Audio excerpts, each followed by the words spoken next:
hapon po sa inyo. Thank you very much. Direk, yun po. Magandang hapon po sa inyo lahat. Sa movie press, sa mga vloggers, thank you sa pagpunta at maraming salamat sa support. Thank you. And of course, from XB, anyone from XB na pwede pong mag-greet with our friends from the press. Thank you very much nga po pala sa lahat na nandito ngayon, sa lahat ng mga press. Saan na po kayo. Thank you. Alright, thank you very much. Now we move on to our Q&A at tutulungan tayo ng Anchorlin dito mula sa Viva para kumuha ng mga questions niyo po.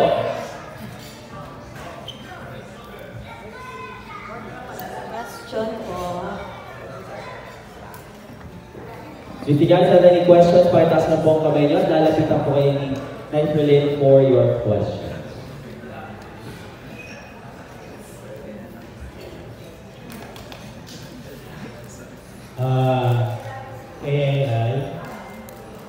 Hi, Yes, Mr. Junay. ano naman ang mga pasabog mo rito, mga bagong pasabog pa andar at particular dahil matagal ka na yata. Yes.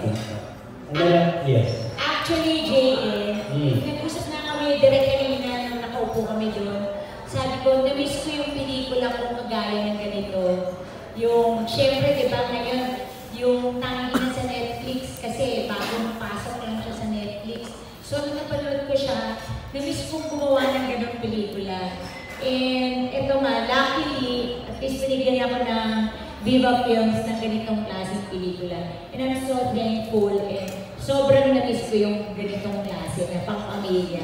And thank you, Direk, for directing me dito at yung mga bata sa movie na ito. So, yung mga alaga mo, mga anak ko rito, kamusta naman sila ay yung artist? Ay, magagaling na artista, pasaway, Okay. pero magagaling. Yun talaga, kahit ano pang sabihin natin, kahit marami silang mga bashers, haters, hindi natin makakaila na ang mga bata eh, mahuhusay talaga. Hindi lang sa pag-rap, kundi sila din yung gumagawa ng kanta nila. And surprisingly, magagaling din silang artist. Ano ka rito ay? Ano yung character mo rito? As compared to... Wala akong kwenta dito, Jay. Wala akong kwenta rito. Nanay ako dito ng mga bata. Ngayon,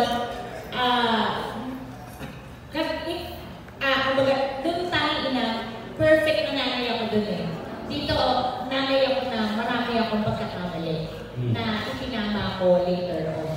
Iniwan ko sila eh, nung mga baby pa sila na bata, sila iniwan ko sila. So, kailangan kong i-reading yung sarili ko bilang ina. So, doon papasok yung story, yung movie. Okay. Direct, so how's the voice?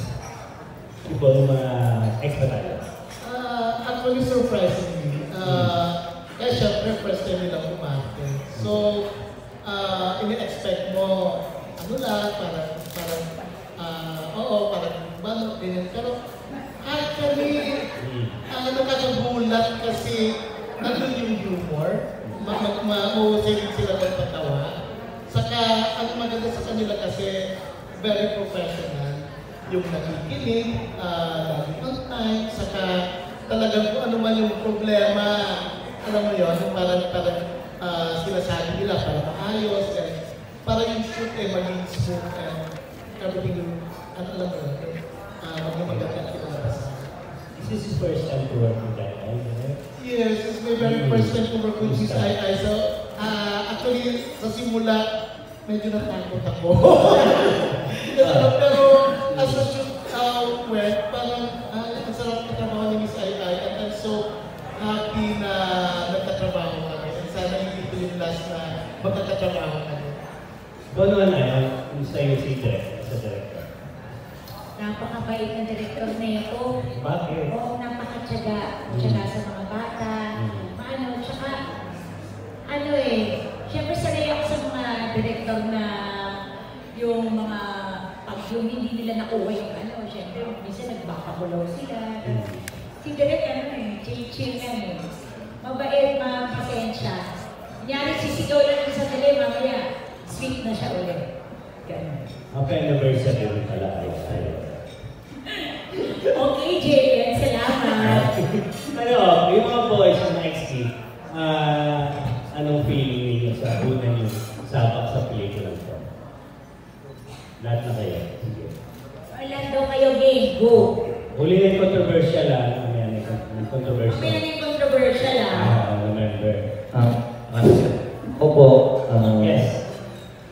Natatakot po sa mga shooting kasi syempre hindi naman kami ganun kagaling pag-arte. Pero sa tulong ni Mama ay ginagay nila kami tapos kino-compliment nila kami kaya mas pinag-iigihan namin. Kaya naramdaman ko sa movie na ito parang wala lang. Parang kinrain lang nila kami habang kinrain, nabubuo yung movie. Ganun ko yung nangyari. Ano kayong klase? Ako po yung anak na anga-anga. Teka, actually kambal kami na isang katuloy. Kami yung mayaman na anak na wala sa itsura. Ano niyo yung di-accurate yung pagka-aim natin namin sa itsura namin. Ganun kami yung klase nga.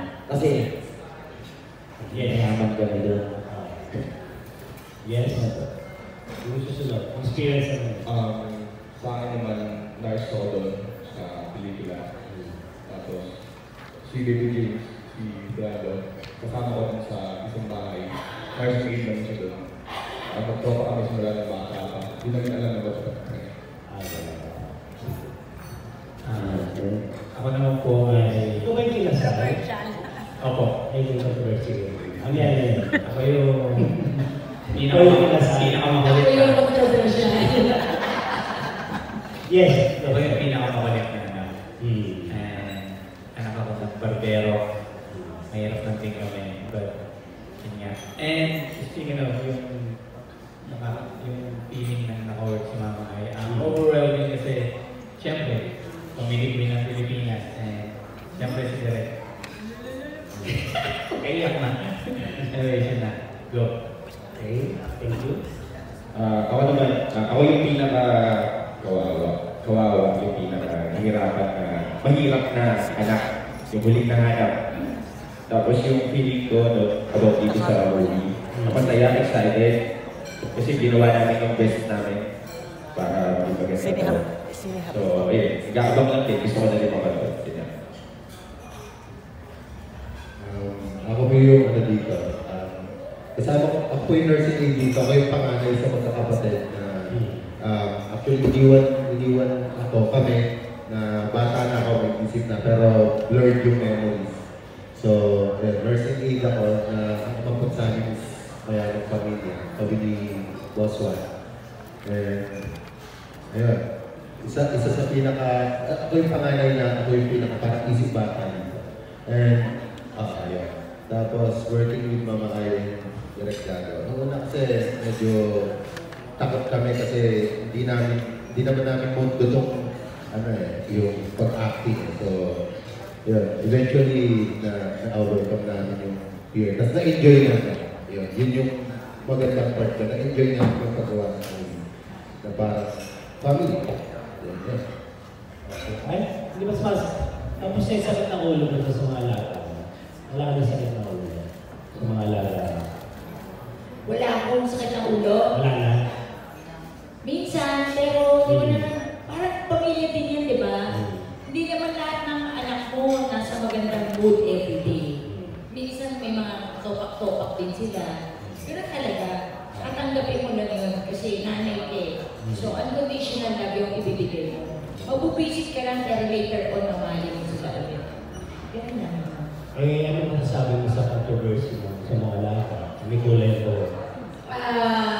Yun nga, yung tungkol kay John, syempre naman, lahat po naman tayo na lahat ng may mga asawa rito or lahat ng mga may asawa sa buong Pilipinas, sa buong mundo, napaka-plastic naman po natin kung sasabihin natin na ang pagsasama natin 100% na masaya.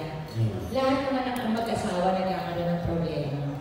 So, ang payo ko sa kanila, ayusin nila, and yung mga chismis-chismis, yung mga live dyan na sa social media, gano'n naman basically, di ba? Ang mga Pinoy mahilig talaga sa chismis.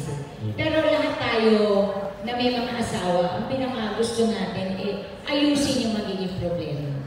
So yun yung sinasabi ko kayo dyan.